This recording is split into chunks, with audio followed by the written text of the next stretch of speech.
trying to take my lectures, and so you got an exam next Thursday. Hopefully tomorrow, by Monday, I'll try to get these up on Canvas so that you can access them easily right from Canvas. I can't promise you I have all of them. You know I've got technical difficulties from time to time. So my repertoire of lectures is not necessarily complete, but what I have I will try to get there. All right, we went this far, diatomic elements. We were talking about there is ionic bonds, transfer of electrons, you form ions, covalent bonds, the sharing of electrons, and you form a covalent bond between the two elements that are sharing the electron. And then we would actually draw it like this.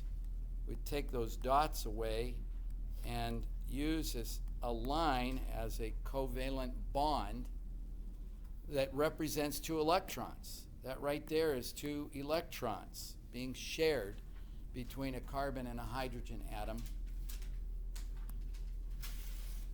Okay, ionic bonds, bonding, transfer, covalent bonding, sharing. And then as a subset kind of the covalent bond, we're going to talk about the polar covalent bond. So we're going to kind of now talk about a spectrum from pure covalent, polar covalent, to ionic.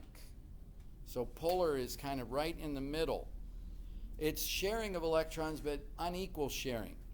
So here for example, hydrogen, diatomic hydrogen, is held together by a covalent bond. It is what we would call a pure covalent bond. Why? Because it's equal sharing. These two electrons are spinning around these hydrogens. They're in here spending half of their time around one, half of their time around the other one. Okay? Equal sharing. And that's what you get whenever you have two identical atoms bonded together. Two fluorines, two chlorines, two bromines, two iodines, two oxygens, two nitrogens, two hydrogens. It's perfect equal sharing of the electrons because the two atoms in the covalent bond are identical. But you get things like water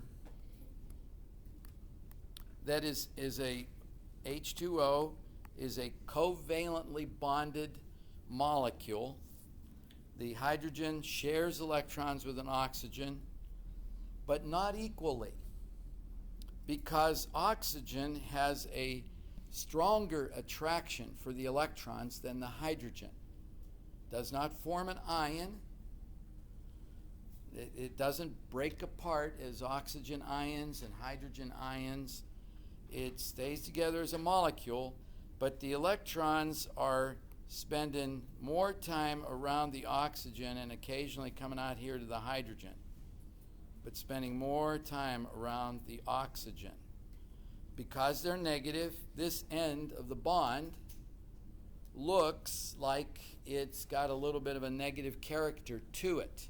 So we talk about a partial negative charge, delta negative charge.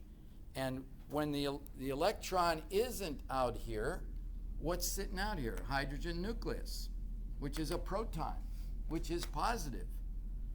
So when the electron is spending most of its time out here, this end of the molecule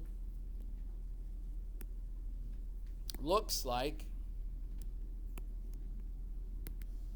it has a partial positive charge.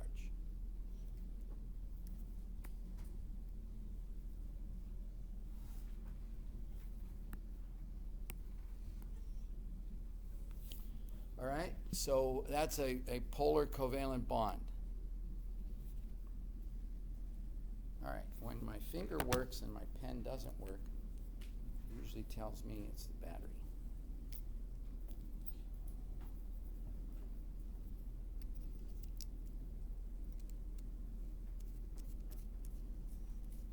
All right, so here's another example. We've got hydrogen and fluorine.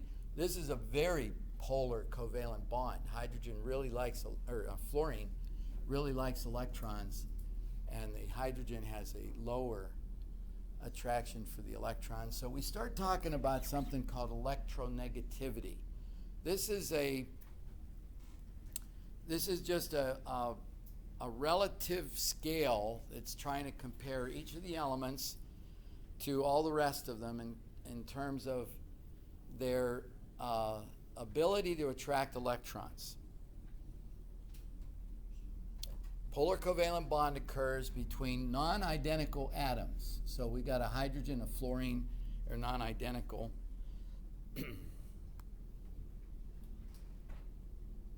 All right, we just looked at the water molecule. So this is kind of a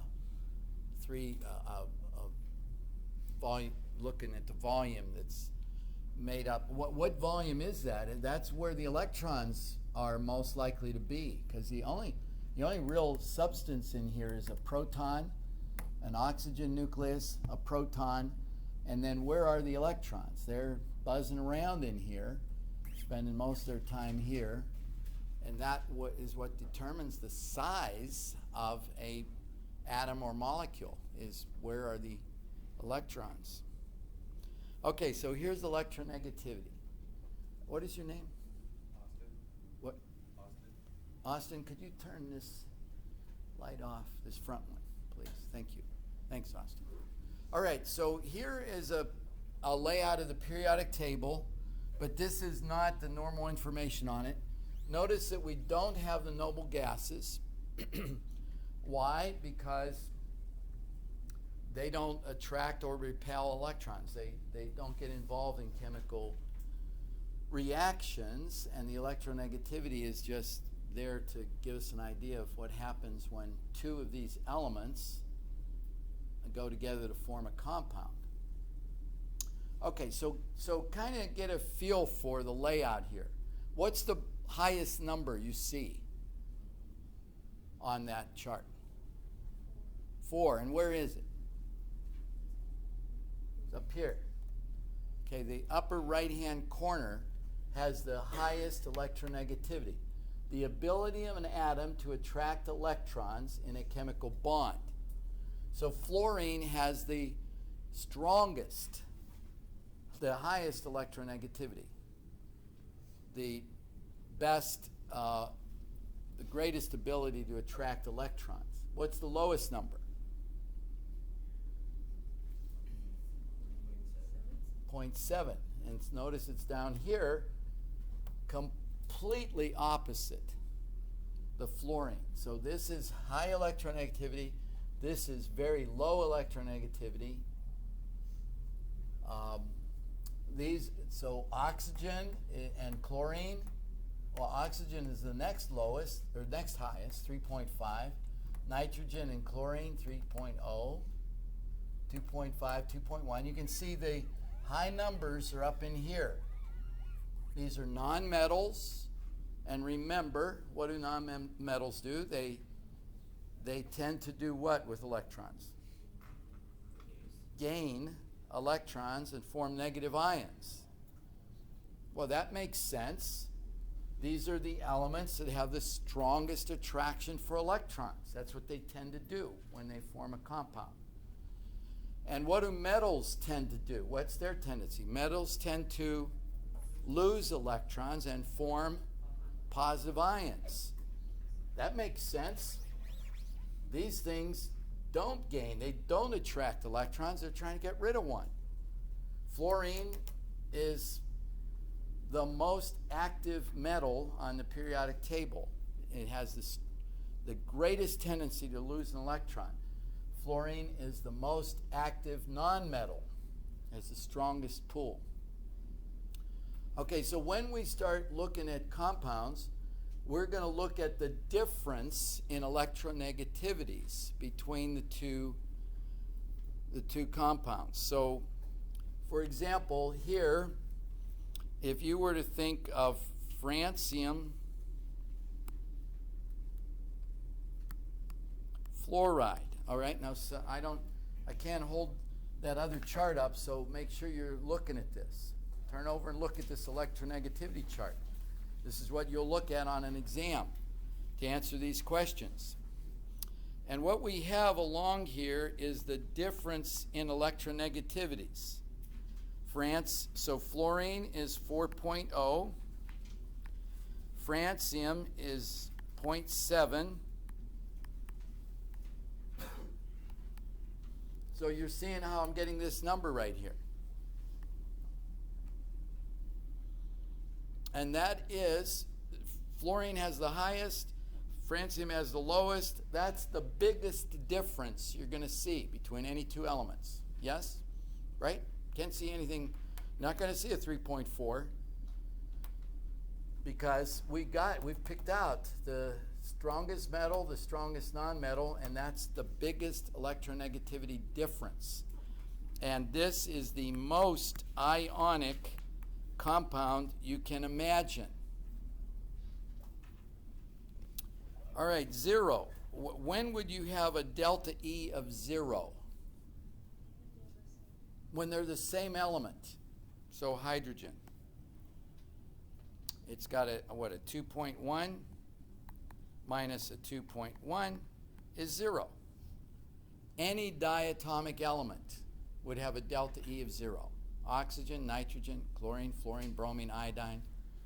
Delta E is 0. What is the nature of the bond? It's covalent all the way. Equal sharing.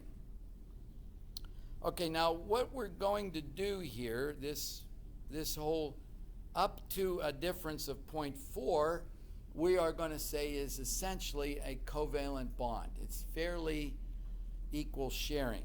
So a carbon-hydrogen bond, carbon is what? What's its electronegativity? 2.5 minus 2.1. We get a difference of 0.4. So all the way up to that, we're going to say the character essentially is covalent. Is it exact equal sharing? No, but it's close enough that you don't get a polar nature to the bond. You don't see a big separation in charge between this and this. All right, so in here, let's look at what water would be. Now, water is H2O, but when we look at the delta E, we're going to just focus on one bond. All right, just say, what is the nature of the hydrogen-oxygen bonds in this molecule? So oxygen is 3.5, hydrogen is 2.1. It's got a 1.4 difference right here. So that is a polar bond. It's a far cry from this.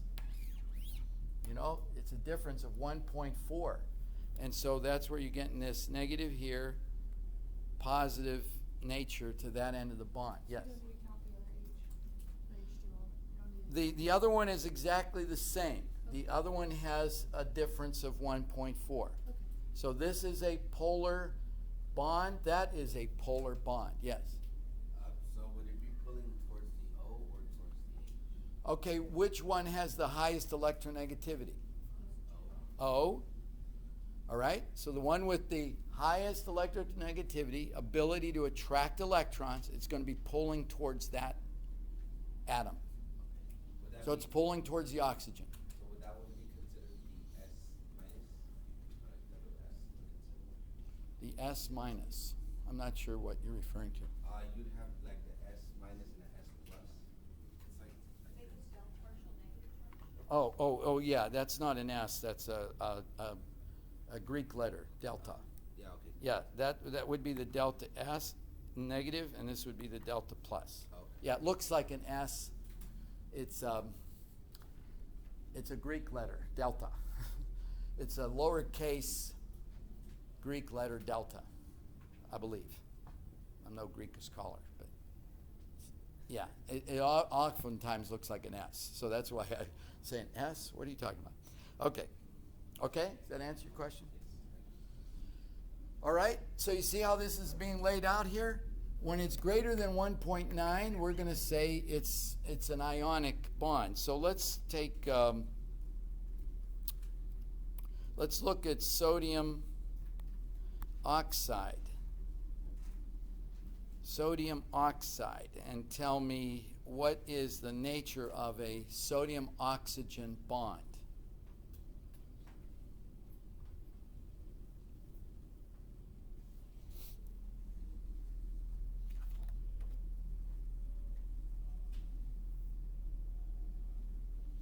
What's the delta E?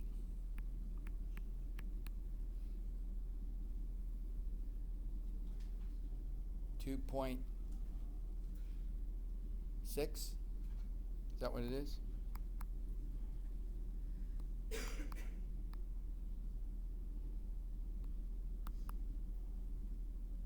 So where does that put it on this scale? Ionic. 3.3, 1.9, so it's kind of about right here. So this is a sodium oxygen bond. It's more of ions being attracted to each other than it is sharing of electrons. We call that delta E for the answer. Yeah, that subtraction is yeah. So here's the lowercase delta. There's the uppercase delta in the Greek letter. So we're Doesn't matter when you use which one, lower or upper. we this you'll just kind of always see these little things here for partial. It means like a partial positive charge. Where this here, we don't use a delta. We're saying that has got a bona fide +1 charge on it. It lost an electron. This didn't lose its electron. It doesn't see it very often. Okay, didn't completely lose it. So it has a partial positive charge to it. So what you see here is compounds will span this spectrum of characteristics from covalent to ionic, depending upon this delta E. And these are not laws, and some books might set this at 0.5. I've seen some books setting this at 1.8. So these aren't hard and fast rules. They're kind of just a little fence post that says, okay, past that, it's more ionic than it is covalent. Okay, it's enough of that. So ionic bonding, we're transferring the electron, we're getting ions. This is an Na+, this is a Cl-. Covalent, we're sharing them fairly equally. And polar covalent. Water is the poster child of polar covalent bonds. Water is a polar solvent. Why? Because of the nature of the bonding in the water molecule. Makes water a polar solvent, and we'll talk a little bit more about that when we talk about solutions in another chapter. All right, so now let's segue on into this nomenclature. The assignment of a correct and unambiguous name to each and every chemical compound. Very, very important. You go to the hospital and they say, well, we're going to give you this drink. It's a barium drink. And then we're going to take an x-ray of your stomach, and 3 hours later, we're going to let this drink kind of flow down into your stomach, your intestines, and it's opaque to x-ray. Okay, they got to give you the right compound. And what they're probably giving you is barium sulfate, because barium sulfate is almost completely insoluble in water. It does not dissolve in water. Therefore, it cannot be absorbed into your body. Barium nitrate is soluble in water and would be highly toxic. So barium, they're both barium. What's the big deal? Big deal. One soluble in water, it's barium nitrate. One is not soluble in water, that's barium sulfate. And they have to give you the right thing, or it won't just pass through your intestines and eliminate from your body. It will actually be absorbed through the intestines into your body and cause major problems. So, do names matter? Yes, they matter a whole lot. You have to know what you're talking about. So compounds, so barium nitrate is that, and barium sulfate, oh, see, I don't need those. Barium sulfate is that. Both made up of barium, but they have different counter ions in the compound, and barium nitrate is soluble. Will dissolve in water, and barium sulfate won't. Okay, there's two systems. We're going to spend 75% of our time on ionic compounds, and I won't talk about covalent right away. Let's get ionic understood. And remember, ionic, we're generally talking about when a metal reacts with a nonmetal. And I said the periodic table is mostly metals, and then there's these few nonmetals up here. But every one of these metals will react with oxygen to form an oxide. Rust is iron oxide. There's nickel oxide. There's sodium oxide, potassium oxide. All ionic. All right? Chromium oxide. So you can see how many, right there, if I've got about 70 metals and oxygen, there's 70 compounds right there. And then sulfides. Sodium sulfide, iron sulfide. There's another 70, okay? So the number of ionic compounds that we could talk about is huge.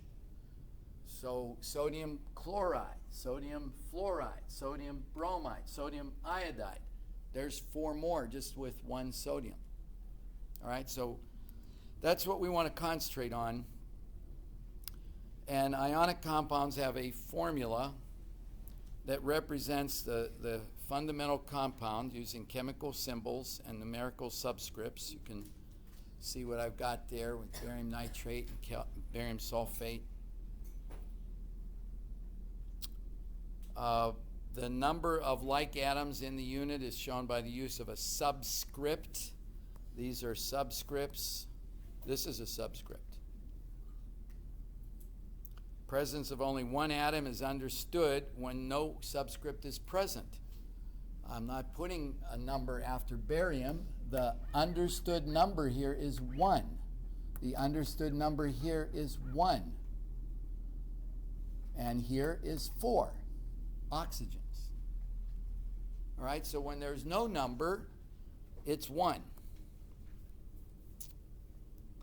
Okay, ionic compounds it's not like water. H2O is a molecule made up of 2 hydrogens and 1 oxygen. You put water on the stove and you boil it. What is boiling out of the pan of water? H2O molecules. They're coming out of there as unique little molecules.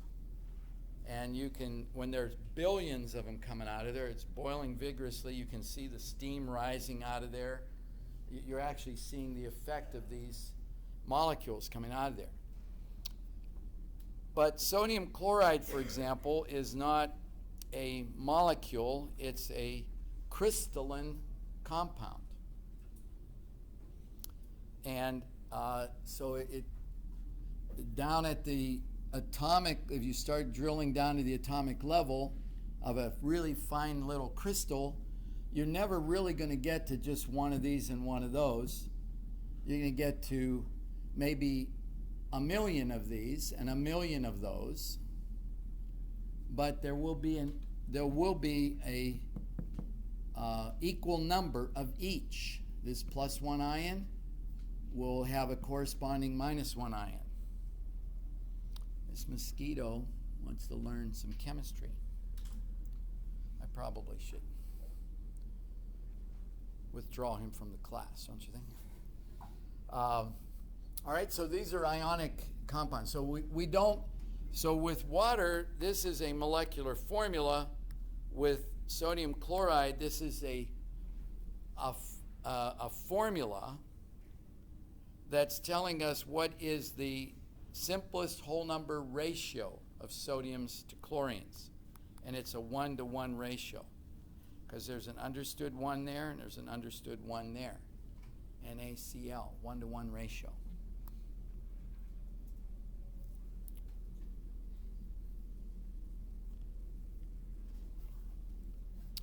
All right, some of the rules. Cations and anions must combine to give a formula with a net charge of 0.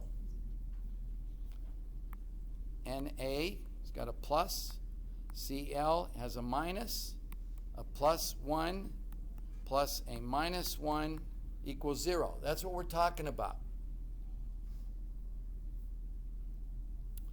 That's what we're talking about right here. The net charge on this formula is 0. It's neutral. Yeah, it's made up of positive and negative ions, but they're perfectly balancing one another. Why is that? This became positive because it lost an electron. That became negative because it gained that electron. So yeah, that has 1 more electron than it should have. This has 1 less than it should have. But the total picture there is a neutral formula.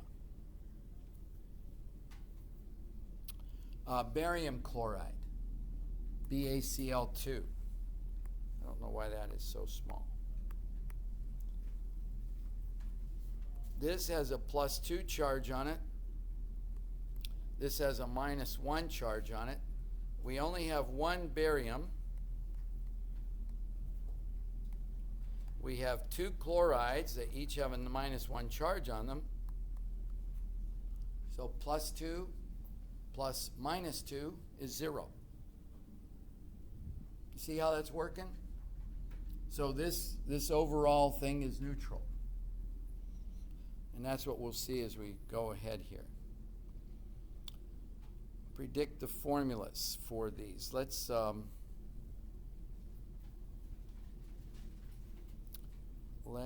do a couple of these.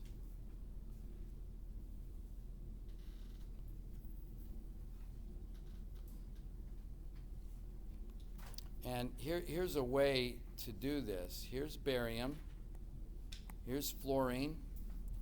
Take a look at this. And what we're looking at right here is this very first chart.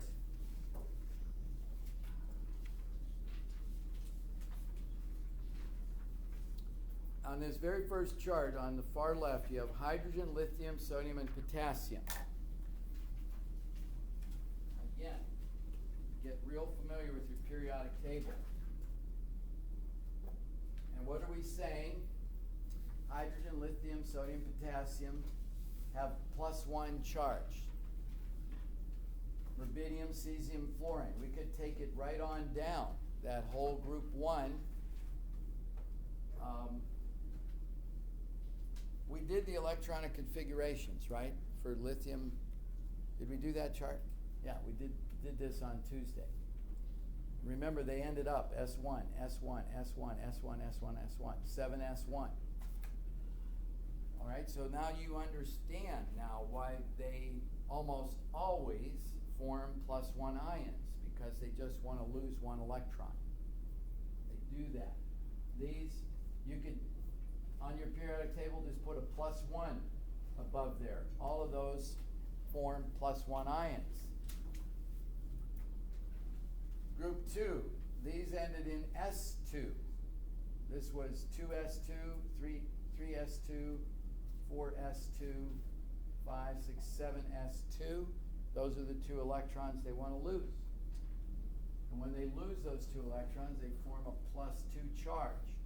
So the alkaline earth metals, +2. The halogens are always -1. They end in an S2P5. They want to go from an S2P5. So fluorine is 2s2, 2p5. This is its entire thing. It wants to go to a 2s2, 2p6 plus 1 electron. Wants to gain an electron. So that's why fluorine, chlorine, fluoride, chloride, bromide, and iodide ions are always -1. You know the basis for this now. It's its electronic configuration and its tendency. So to put together a formula, it's important to know the charge the cation will form, and the charge the anion will form. And then what you can do is move that number there and move that number there. And you will get the formula BAF2.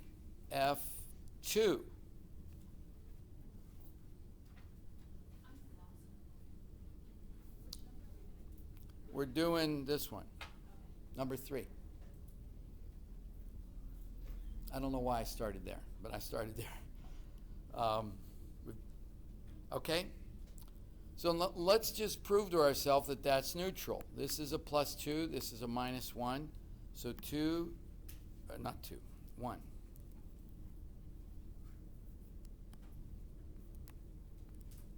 One times +2, that's the charge on the barium, plus 2 times -1. There are 2 fluorides, and they each have a -1 charge. +2 minus 2 is 0. My formula is neutral.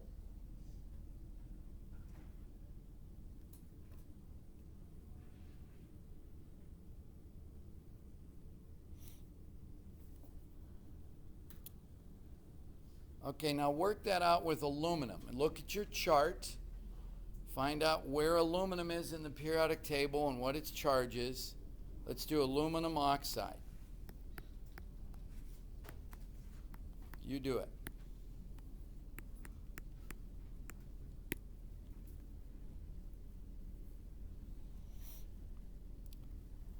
Okay, where to start is the symbols. You're going to write a formula. It's going to be aluminum and oxide. The A is capitalized, the L is not. That's the right symbol for aluminum. Capital A, lowercase l. Oxygen, capital O. Not a little o. Got to be a capital O.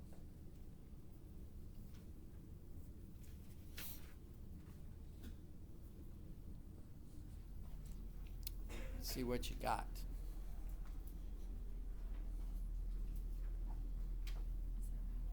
Yeah, good.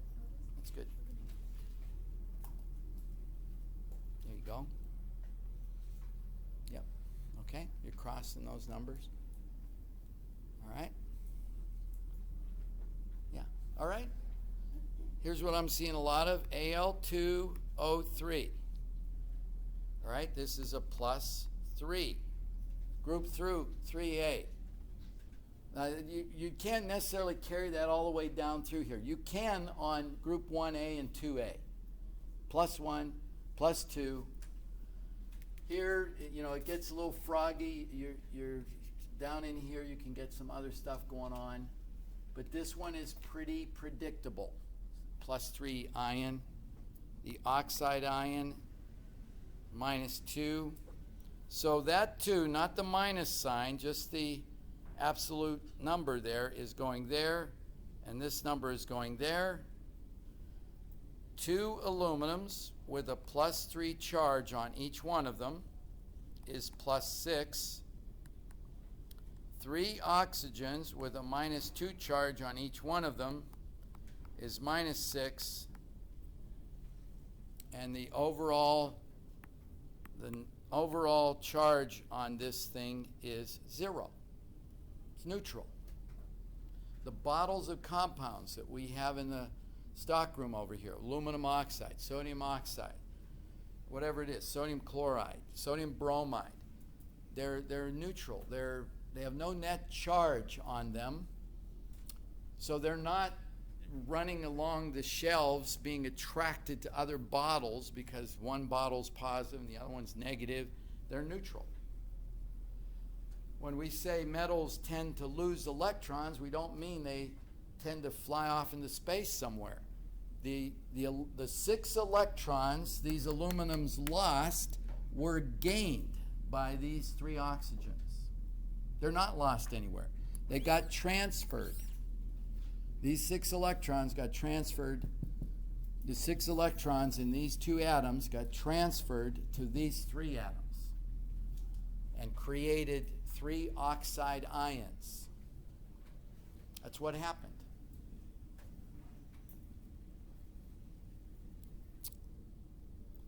All right, so I don't think we could do the others here. On the barium fluoride with the 2 subscript, how would you write that for your formula at the end since there's 2 atoms of fluorine? That's the formula. Oh, That is the formula. okay. This is what, if I say write the formula of barium fluoride, that's what I want to see. Oh, I don't want to see all this stuff. I'm just showing you that it all adds up, that it all works out right. But when I say what's the formula of barium fluoride, it's BAF2, and that's a subscript. Now there are going to be there's actually a practice, I want to call it a quiz, it's not graded, but I think, and I'll make sure at the break that they're there, there's 2 things that you can practice over and over and over again. It'll give you go in to practice it, it'll give you the names of 20 compounds, and you have to write their formulas. The other one will give you 20 formulas, and you have to type in the name. And you can do it 4 or 5 times, and you'll get different compounds each time. And I suggest you do it until you get about 18 out of 20.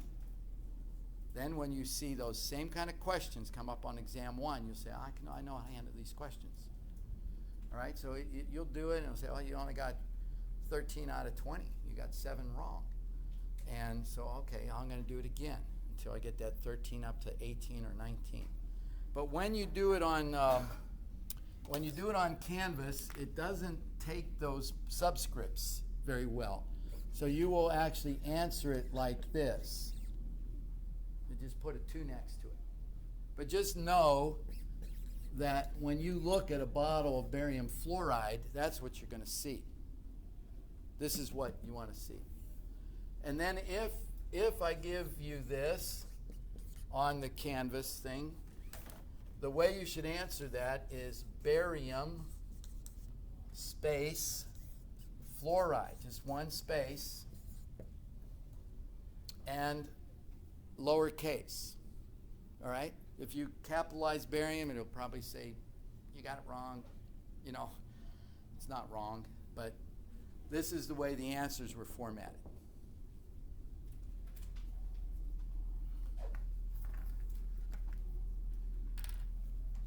All right.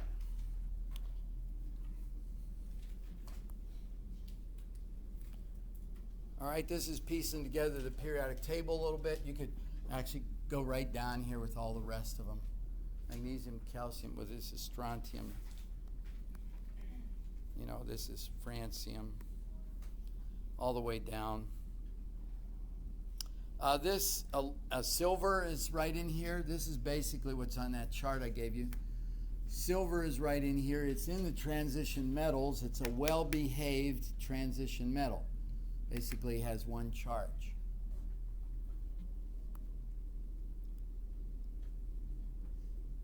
Did I show this on Tuesday? Looks like I did. I got that. Okay. Yeah, I fast forwarded to this and said start learning these.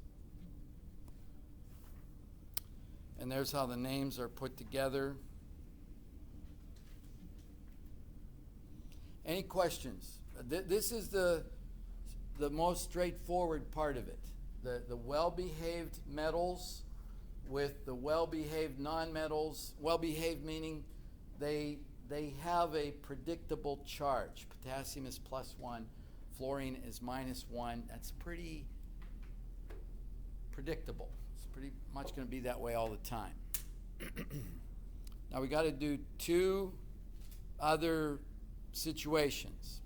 Polyatomic anions, polyatomic ions, there are positive and negative ones, and then transition metals, which are not very well behaved. So let's take a 5-minute break, and we'll segue on into those two. Still talking about ionic compounds.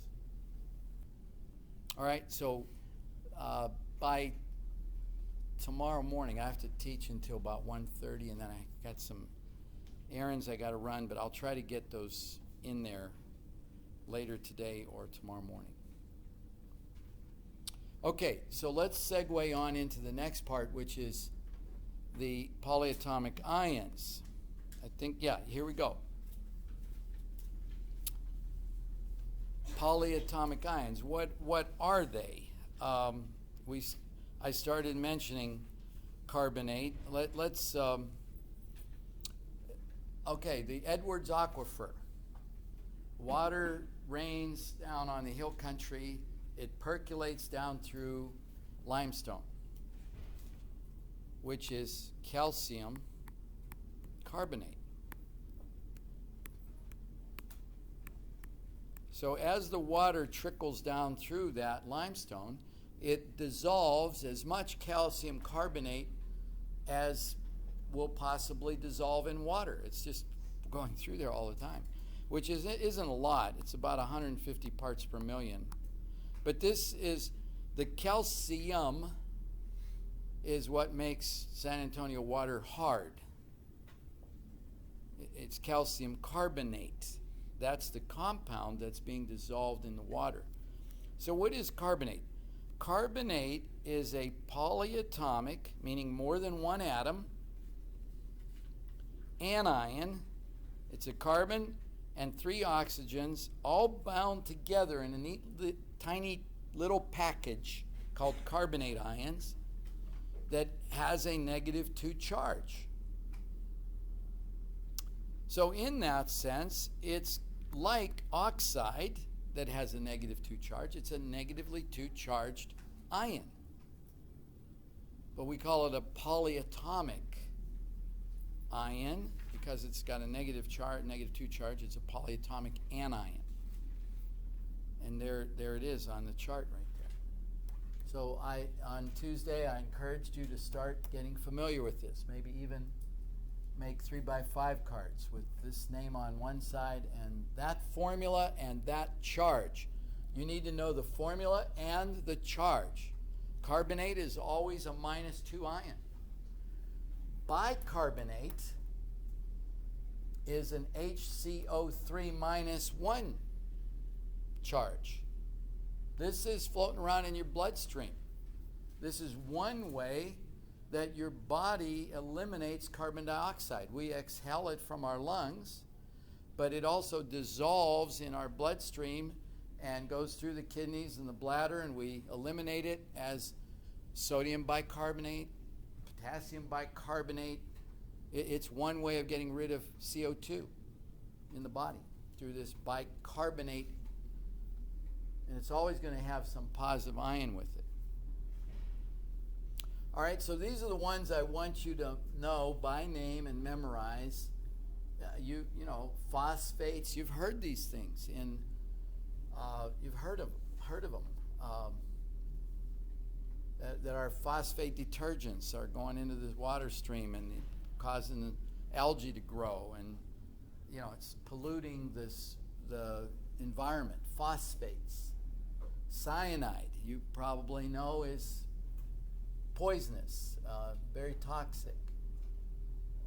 Nitrates, sulfates, hydroxides. These are all negatively charged. -1, -2, -1, -1. -3, the phosphate is a PO4 with a -3 charge. Acetate is the one that's going to be, you're usually going to see it written this way. In organic chemistry, this is the same formula as that. 2 carbons, 3 hydrogens, 2 oxygens, with a -1 charge. But this is the way you'll normally see it written. C2H3O2 minus. Acetate. There are 2 cations, polyatomic cations. We'll see this one in chapter 18, chapter 8, when we get to acids and bases. The hydronium ion, it's a water molecule with another proton, H3O plus 1 charge. The ammonium cation. So let's see how we work with this. So let's get back to calcium carbonate. What is going to be its formula? Well, let's go about it the same way. Calcium, it's got a +2 charge. Carbonate has a -2 charge. So you might put a 2 here and a 2 over here, but we want the simplest whole number ratio of those ions. So both 2's are divisible by 2, and you would get calcium carbonate. That's the chemical formula of calcium carbonate. I think you can see why you have to capitalize the O. If I wrote it like this, what is C(o)? What is that? Cobalt. Okay, that's very confusing. It's wrong, actually. That's not CO3, that's 3 cobalts. So that's wrong. So you need to capitalize your O's. You need to distinguish a little o from a big O. When you want cobalt, you have to write C(o). All right, so get the right symbol in here with the capital and lowercase. Very important. Yeah. Do we always divide for the polyatomic ions? Divide what, by 2? Yeah. Well, whether it's polyatomic or anything, like for example, magnesium oxide, +2, -2. We could put a 2 there and a 2 there. That the formula for magnesium oxide is not Mg2O2. We do the same thing there. We reduce it down to the simplest whole number ratio. Okay? So always do that. We'll get into a covalently bonded molecule that you've heard about late. Well, I might as well tell you it right now. This is water. Anybody know what this is? This is not ionic. This is covalent, so I'm kind of coming out of script for a second. Anybody know what H2O2 is? It's hydrogen peroxide. Yeah, it sounds like hydrogen dioxide, but this is hydrogen peroxide. Anybody have a bottle of this at home? Yes? Yes. Lots of people, well, they'll gargle with it sometimes. If you get these strips that whiten your teeth, they got hydrogen peroxide in them. If you wash your mouth with hydrogen peroxide for a minute, spit it out. It's going to be all foamy. Gets all foamy. Spit it out. It will whiten your teeth. This is an oxidizing agent, but we don't reduce that one. This is a covalent molecule, and it is two hydrogens.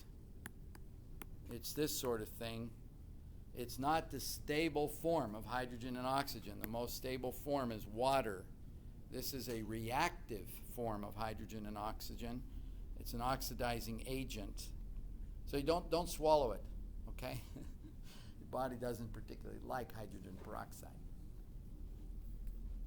But in the ionic arena, we want to know, we're not talking about a molecule, we're talking about this crystal, and we want to know what is the ratio of the positive to the negative ions in this crystal. And it's a 1-to-1 ratio. Okay, let's take some more examples. I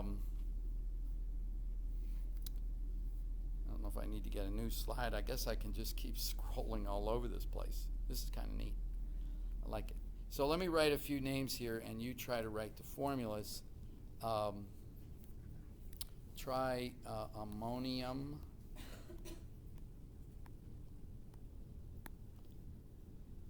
carbonate.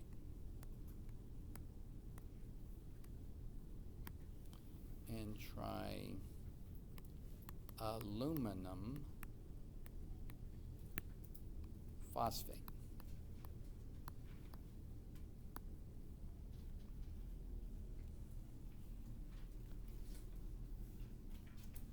I picked those two because students often get these two things confused.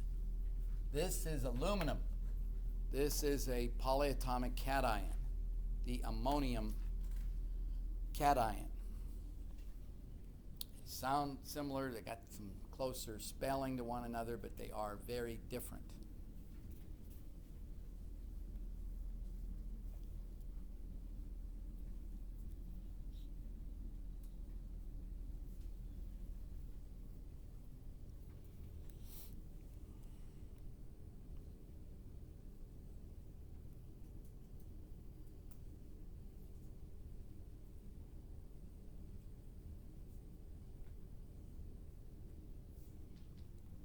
Doing.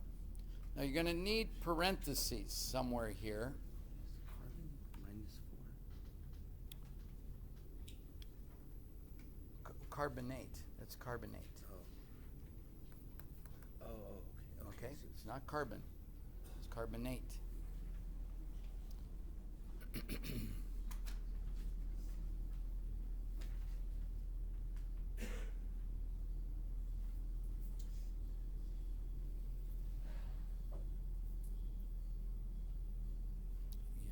Very good.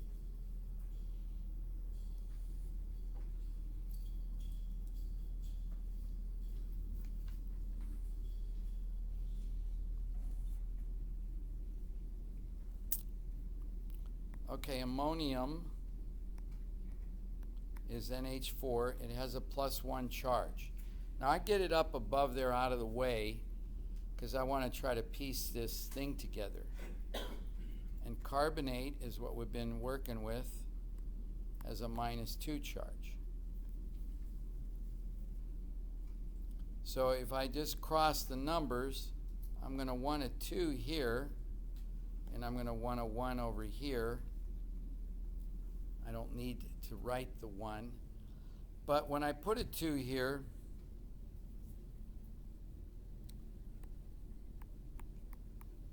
I mean 2 of these things, not 42 hydrogens. I mean 2 NH4s.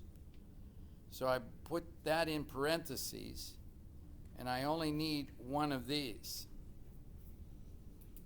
So the formula for ammonium carbonate is NH4 in parentheses with a subscript 2, CO3.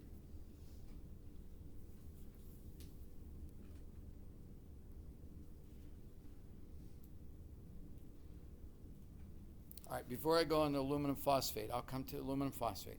Let's just look at ammonium chloride for a second, just to make a point. Okay, ammonium chloride, we have the NH4 plus 1. We have the chloride minus 1. So there's only one of each. I don't need a parenthesis around the NH4 because there's only one of them. So I just simply write NH4Cl. That's ammonium chloride. All right, you only need the parentheses when there's a 2, a 3, or a 4, something other than 1. Okay? So ammonium carbonate needs the parentheses. Ammonium chloride does not.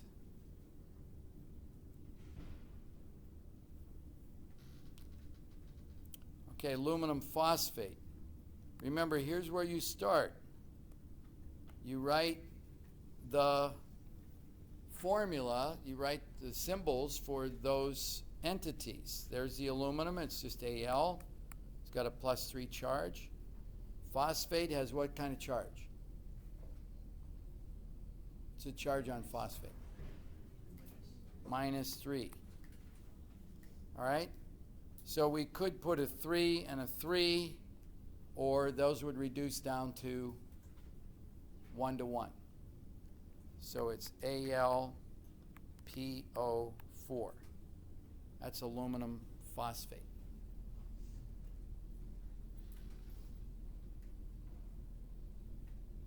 Okay, under that one, let's do aluminum hydroxide.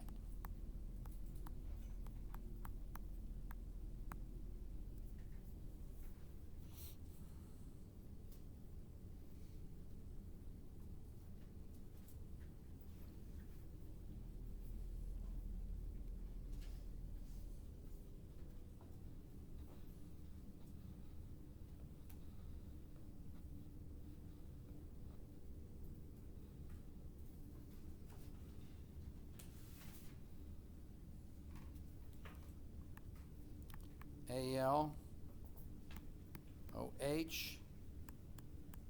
+3. Aluminum's always +3. Hydroxide's always a -1. So what's the formula here? Al what? Parentheses 3. That's aluminum hydroxide.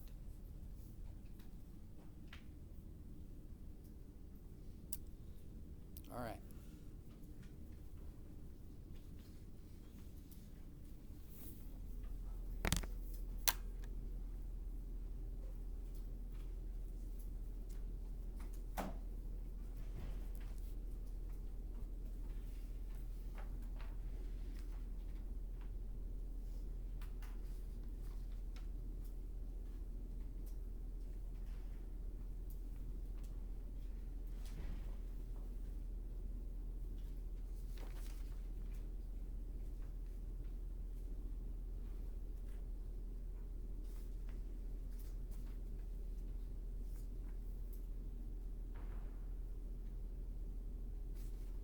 I've got a worksheet here. Let me go down through. We've gotten the normal elements. We've gotten now the polyatomic cations and anions. Let's go on to look at transition metals and then covalent compounds. And then I think I'll give you 15 minutes or so to, this is just a worksheet. You don't have to turn this in. This is something you can, we'll do 5 or 6 or 7 or these in class, and then you can do as many of them as you want to after class. All right, transition metals. These are not as well behaved. Iron, for example, can form 2 different ions, the +2 and the +3 ion. All right, and so that when you say sodium chloride, there's no ambiguity. It's NaCl, period. And sodium has a +1 charge, chloride has a -1 charge, so it's going to be NaCl. But when you say iron chloride, you have to specify what iron chloride you're talking about, because there is iron 2, which is the Fe plus 2 charge, and there is iron 3, which is the Fe plus 3 ion. Iron can oxidize to the plus 3 or the plus 2 or the plus 3 ion. In various situations, it'll do one of each. So if I have iron 2 chloride, so I've got a chloride, it's always a -1. What's the formula of iron 2 chloride?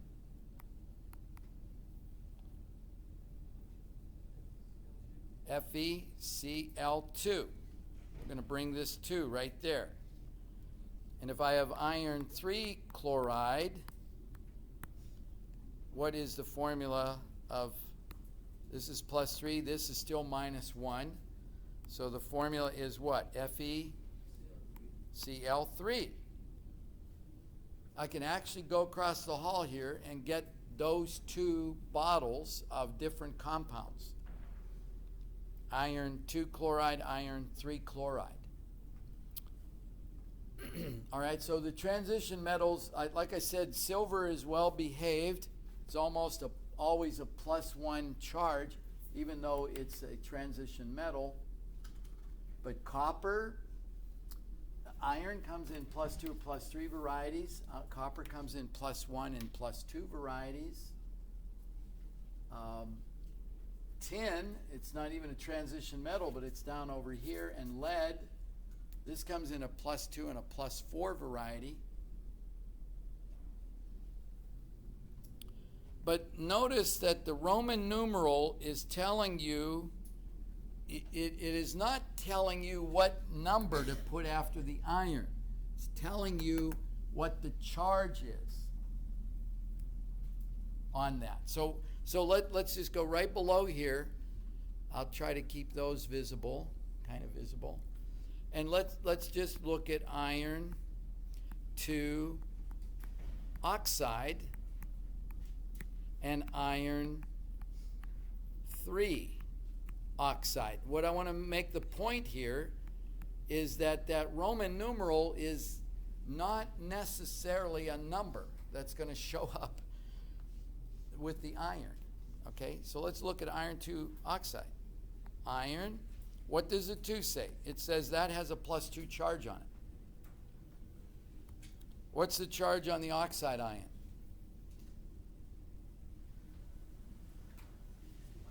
Minus what? 2. So what is the formula for iron 2 oxide? FeO. The Fe2O2 would reduce down to FeO. So you can see in this formula, this thing doesn't even show up, but it's required to figure out what the formula is. Yes? Yes. What's the charge on regular iron if it's not 2 or 3? If it's just Fe. It says it's in the It's 2 or 3. group, so what would that be? No, it's 2 or 3. Oh, it's always 2 or 3. It's always 2 or 3. Okay. A chunk of iron is elemental iron, and it has no charge. It's FeO. It's Fe0. All right? That's what it is for any element. So a chunk of iron is neutral. It hasn't lost any electrons. But if you chew up iron and throw it in with chlorine, it's going to either form iron 2 chloride or iron 3 chloride. It's going to end up with either a +2 or +3 charge. You know that your hemoglobin has, what metal does it have to have? Iron. If someone has low iron, they're anemic.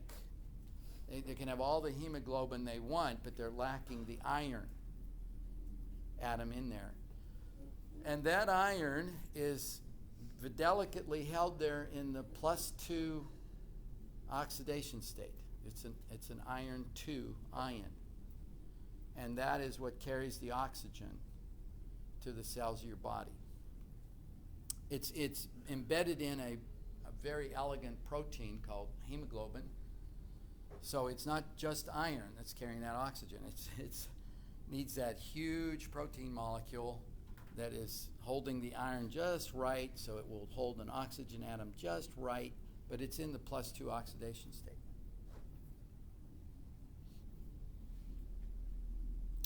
Okay, let's look at iron 3 oxide. It's a +3 ion. The oxide hasn't changed. So what's the formula here? Fe what? 2O. All right, see, you're getting this. You're getting it. Iron 3 oxide. The 3 is telling us the charge on the iron, which then we need that information to get this 3 down here and form the formula. Get the correct formula. All right, so where iron 3 chloride is FeCl3, iron 3 oxide is Fe2O3. All right, so, all right, now let's make it a little bit more complicated. This is the stock system, or systematic way of naming these transition metal ionic compounds, and we're going to use Roman numerals. This is a +1 charge, a +2, a +3, a +4. All right, so whenever you see a Roman numeral after a metal's name, it's telling you the charge of that metal. All right, let me just give you one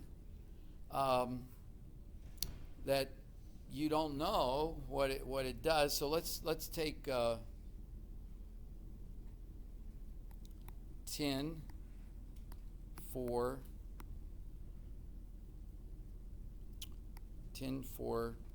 chloride.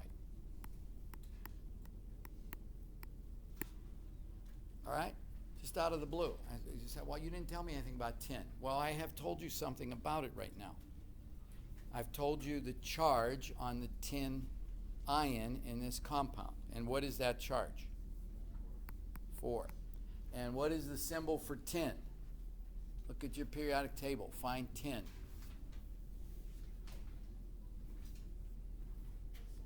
SN. Well, that's crazy, but that's what it is. Okay?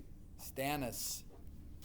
I guess it's a Latin word for tin. So that's that. This is this. So what's the formula of tin 4 chloride? Yeah, there you go. SnCl4.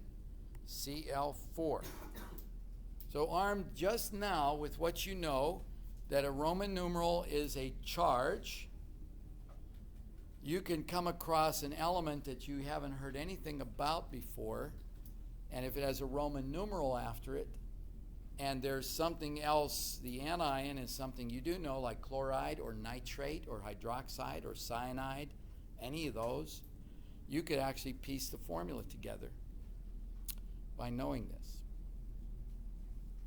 So the endings I, A, is that just something you memorize? There's no like pattern on how to name them? It's not a real clear pattern because nitrate is NO3 minus 1. Nitrite is NO2 minus 1. That's nitrate. Yeah, there's not a real good pattern. NO2 minus 1 is nitrite. Sulfate is SO4 minus 2, and sulfite is SO3 minus 2. All right? So, is there a pattern? Yes, but it's probably a little bit more subtle. It's not real obvious. But I'll tell you what, I'm not going to require you to know all of those. Now, does that mean a question might not pop up in the homework? Maybe, because the book is talking about it, and I have selected the questions. I won't say I spent some time looking down through there and trying to select the questions I expect you to be able to answer. But I had hundreds of questions to select from, so I didn't always glean out everything. So I'm not saying this is on your list, that's on your list. These are the really common anions. Okay, I'm going to erase this tin one down here and go back to our iron 2 and iron 3 examples, because there's also a common or traditional name, common naming. The iron 2 is also called ferrous, and the iron 3 is called ferric.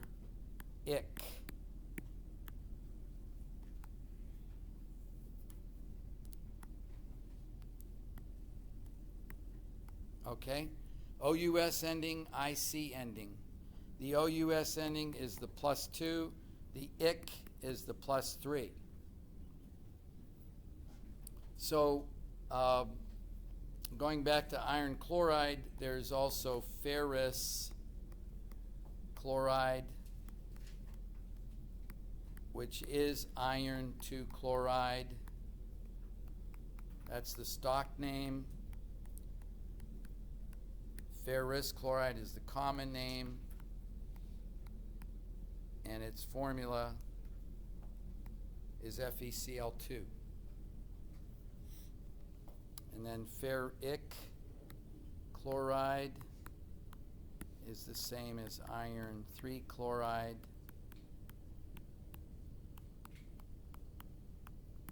or it's FeCl3.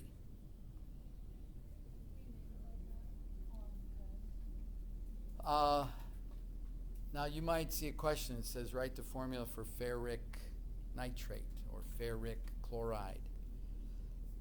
If I gave you this and I said, what is the name of FeCl3, and you gave me that name or that name, it would be correct. There might be a question pops up that says, what is the stock name of FeCl3? Just know that stock is always referring to the Roman numerals. Now, what I get once students learn this, what I sometimes get is they start using Roman numerals for everything. So they get magnesium chloride, and they get MgCl2, and I say, what's the name of this compound? And they'll say it's magnesium 2 chloride.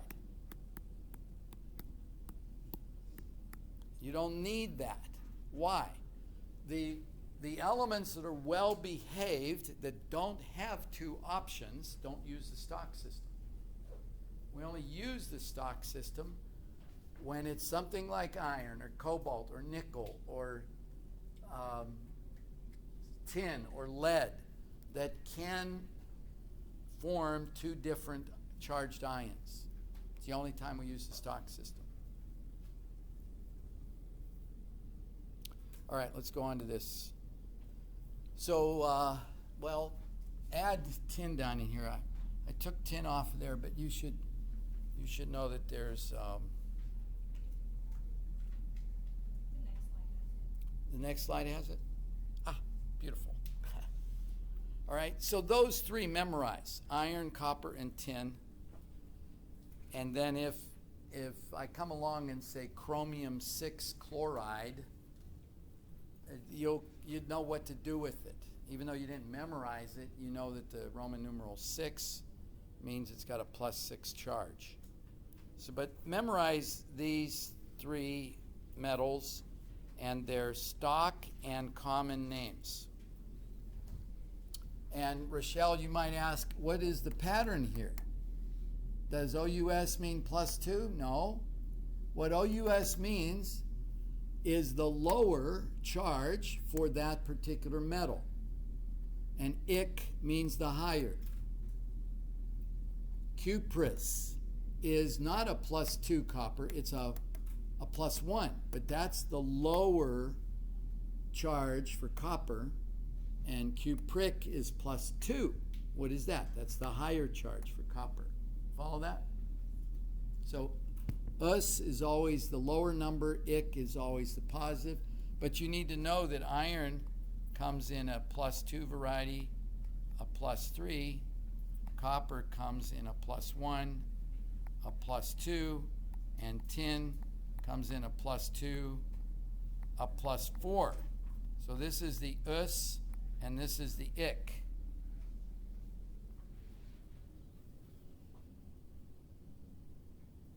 All right? And then know how to carry these on into polyatomics. Like, well, let's just do one. Let's do iron to phosphate.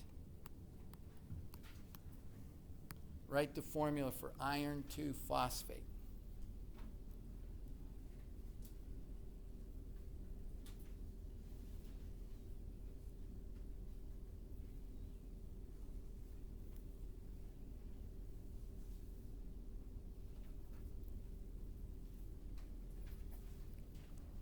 Seems like the pressure just changed in here. At least I felt it. Okay. Iron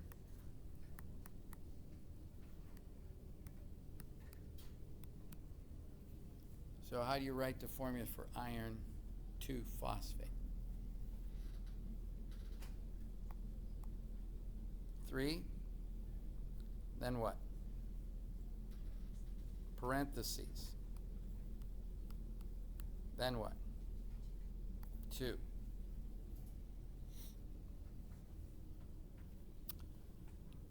And if I went in the lab and I couldn't find any iron 2 phosphate, what might I find there by a common name? What would be the common name of this compound?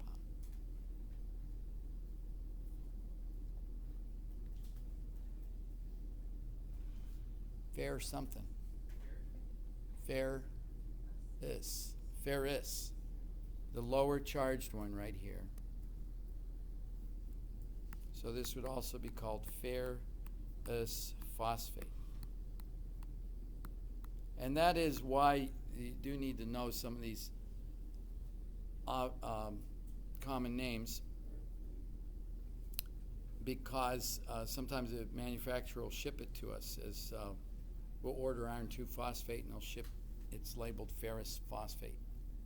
They're used interchangeably. It's just understood that you kind of speak the lingo, and that you're going to know what that means.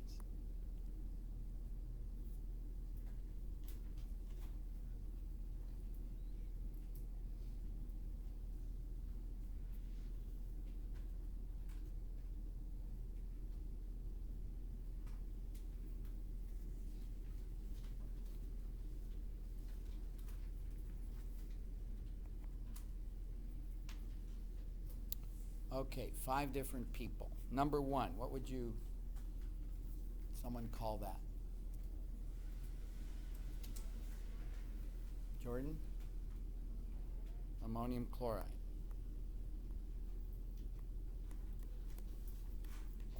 Okay, now we're going from a formula to a name. Someone else, the second one.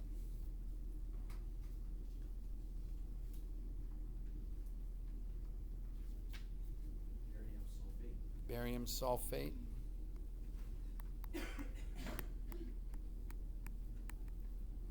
Okay, so you got to recognize these polyatomic ions sitting there. It doesn't have any parentheses around it, but it's an SO4. That's a sulfate. Number 3, someone else. Okay, tricky. Number 3 is tricky. And it says uses a stock name.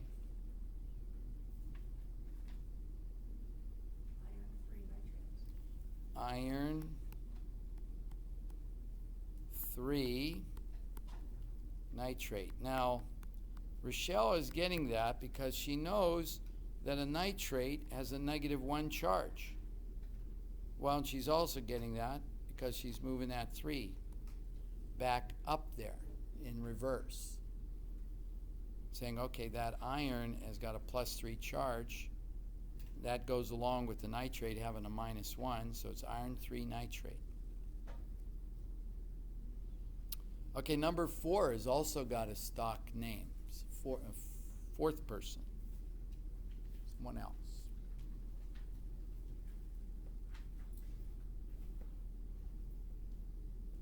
Copper 3 bicarbonate. Copper. Oh, you're moving that 3 up. Yeah. Yeah, but see, the bicarbonate is HCO3. So just copper, bicarbonate. Copper, bicarbonate. Okay, now what is the charge on the copper?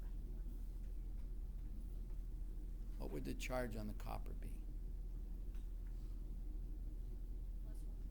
+1. How'd you figure that out? How do you know it's +1?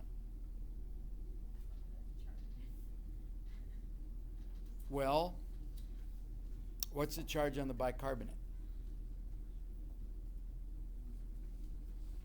I mean, the copper could be +1 or +2. Yeah, the bicarbonate is -1. There's only 1 copper there with it, so it's +1. So we're going to need that. We're going to need copper 1 bicarbonate. All right, you see, because copper can be +1 or +2, we do need a Roman numeral to finish off its name completely. And then the last one, a 5th person.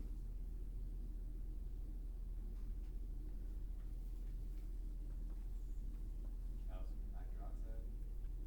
All right, and no Roman numeral, because calcium is always -2.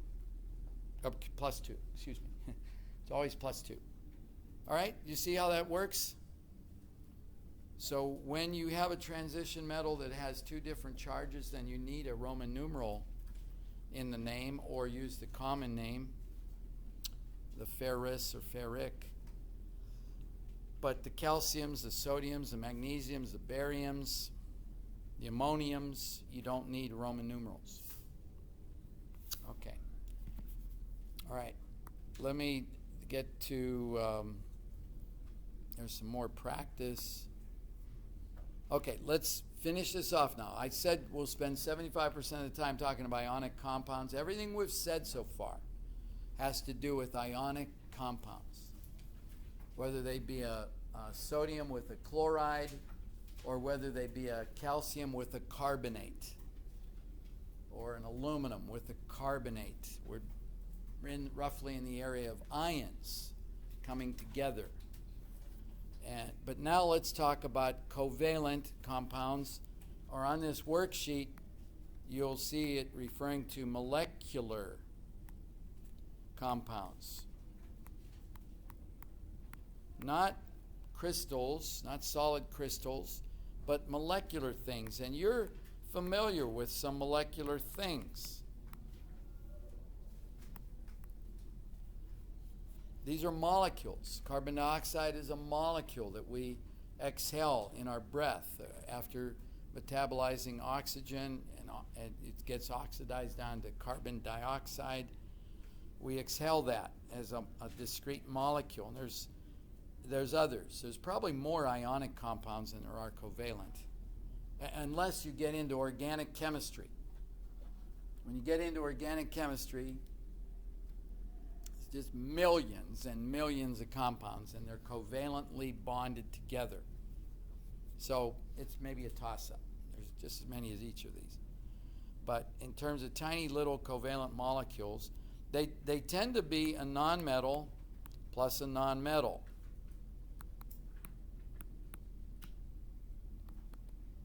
All right? Look at, here's carbon dioxide, carbon monoxide, carbon disulfide, nitrogen dioxide. So when you got molecules up in this quadrant, reacting with each other. Sulfur trioxide, sulfur dioxide. These are all, and you can see that, well, let's go back to the carbon example. Carbon and oxygen can form a number of different molecules. So here's where we start pulling the numbers in the formula, in the molecular formula, into the name.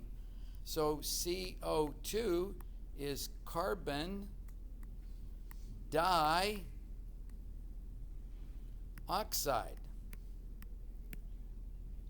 The di is telling us how many oxygens are in this molecule. CO is carbon monoxide. We don't put two O's in there. Monoxide, we just say monoxide. Carbon monoxide. Mono, one. All right, so the name is telling you how many different things are in there. This is sulfur. I just got one sulfur dioxide. This is sulfur trioxide. Sulfur trioxide. Okay, water is not dihydrogen oxide. I mean, that would be its name. But it is so common, we call it water. Okay? That's what we just call water. Or we say H2O. Water.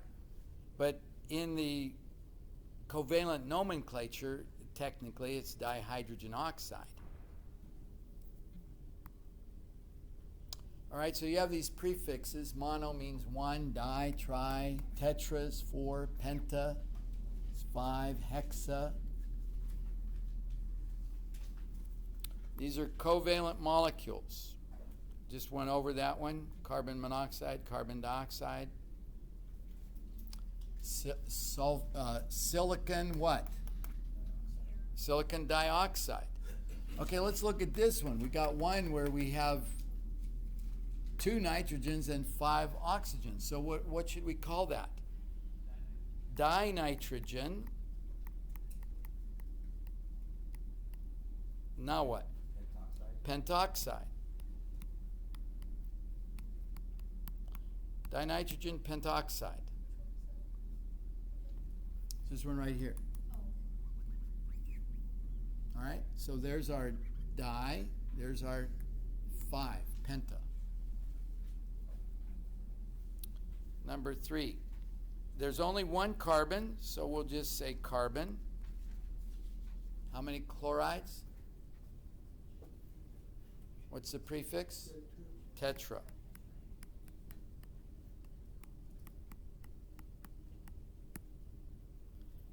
And then here, now here's a, you know, we said this is always -1. These are all -1. Now we have iodine reacting with fluorine. Okay, it's not an ionic compound. It's a covalent compound. The fluorine always wins out with the electrons, but we got an iodine with, so iodine, what's the prefix for 7? Hepta. 7. Heptafluoride. Okay? So when you see a name like this, if you see a name like dinitrogen, or what, diphosphorus, diphosphorus pentoxide, you see a name. When you see a name like that, right away what should click up in your mind is, oh, this is a covalent, oh, okay, I need to learn how to spell here. Covalent or a molecular compound. It's a covalent or molecular compound. I can tell because I'm using these dis and pentas. And so phosphorus is P, oxygen is O. So what's the formula? P, 2, O, 5. Okay? So there's diphosphorus pentoxide. So you can go from a name to a formula. You can go from a formula to a name as long as you, if you didn't know it, you look at this and you say, oh, that's carbon chloride. Carbon chloride. But no, it's carbon tetrachloride. Someone said, what does group 4 do? Does it form positive or negative ions? No, it usually covalently bonds with things. Carbon is going to covalently bond. So carbon with chloride is carbon tetrachloride, carbon tetrafluoride, carbon dioxide, etc. Okay, let's see how many more slides are in. Okay, we got a few more slides. We'll come back and polish this off in a minute. All right, so let's look at these last few slides here, and then I'll turn to Canvas and show you what resources are on there. Okay, there are some molecules that just are so common, they just have a common name. Water, I mentioned ammonia. NH3 is not nitrogen trihydride, or it's just ammonia. Ethanol, is not this dicarbon pentahydrogen hydroxide. This is an organic compound, and if you take 1307 and you get into naming organic compounds, that's a whole different topic all by itself. And like I said, there are literally tens of thousands of organic compounds. And so there's a systematic way of naming organic compounds.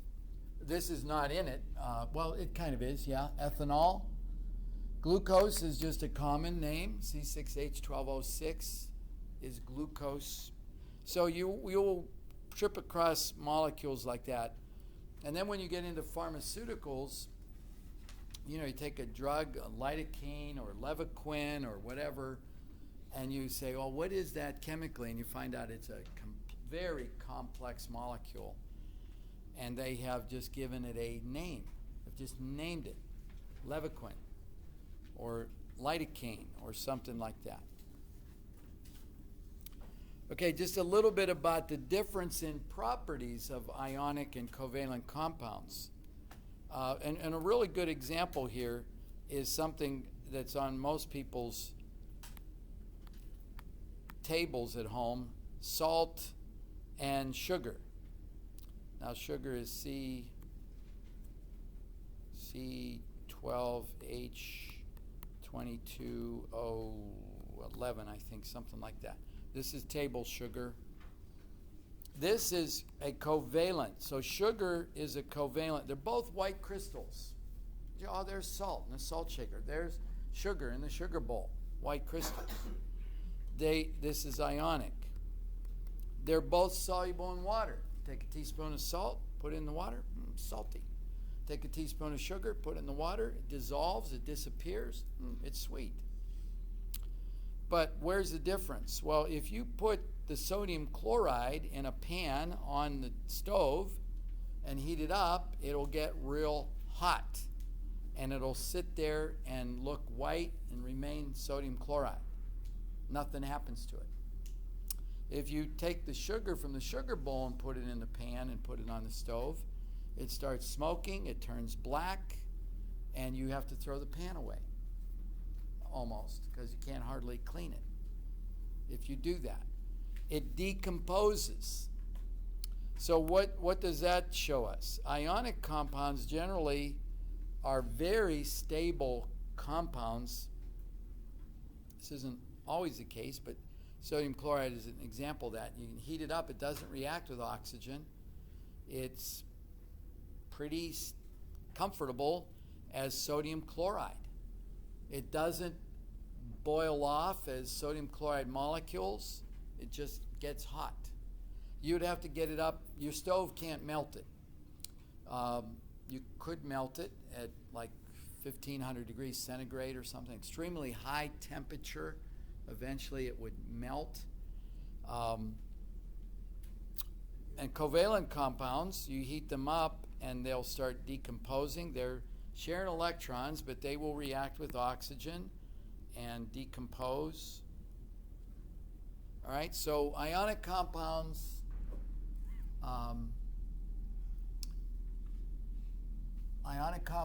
form large extended crystal lattices.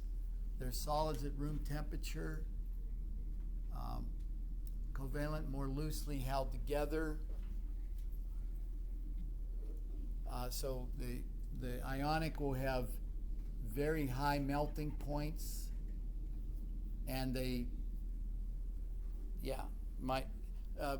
sugar, you might not be able to figure out what its melting point is because it'll start decomposing before it melts. So there are some things that don't have a melting or boiling point, and why? Well, they're decomposing before they get there.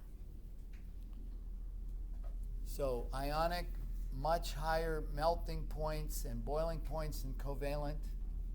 They're crystalline. Ionic compounds tend to dissolve in water. They are ions. Water is polar. It's not an ion, but it's a polar molecule. And ions are very, very polar. As a matter of fact, they're ions, and so they will separate out into a polar solvent like water. But sodium chloride won't dissolve in gasoline to any appreciable extent, because sodium chloride is ions, charged particles, and gasoline is non-polar. It's a non-polar solvent. When the ionic compounds do dissolve in water, so when you dissolve salt in water, you get ions, and it will conduct electricity. When you dissolve sugar in water, you don't get ions. You get molecules floating around in the water, and it doesn't conduct electricity. Not as much as a solution of sodium chloride would. Sodium chloride is much more of a conductor of electricity, sodium chloride solution. All right? It looks like the same thing's happening. The white crystals are disappearing, but they're disappearing in different ways. The sodium chloride is floating around like that in the water. Sodium ions, chloride ions. The sugar is floating around in the water like molecules, no charge on them.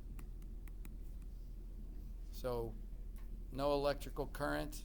This will conduct electricity. All right, like I said, sodium chloride falls into a crystal lattice. Glucose is this is a model of a glucose molecule, C6, 1, 2, 3, 4, 5, 6. H12O6, 1, 2, 3, 4, 5, 6 oxygens. So that's glucose. And so those molecules will fall down into a solid, but when they dissolve in water, they're lifting out of there as those molecules with no charge on them. And yet the sodium chloride, you throw this in water, if you throw that little cube in water, what starts coming off of there one by one, this is how it's dissolving. Chloride ions, sodium ions start peeling off into the water, one ion at a time, until the salt crystal disappears. All right, this will be the basis for Tuesday when we come back. You haven't been introduced to this yet, have you? Lewis dot structures? Okay, you might have in the lab, and we'll kind of cover some of that again. But we'll go over this starting Tuesday. I think that might be the last slide. Yeah. Yeah, so we'll get into Lewis structures of molecules and how you get. Oh, I wanted to show you the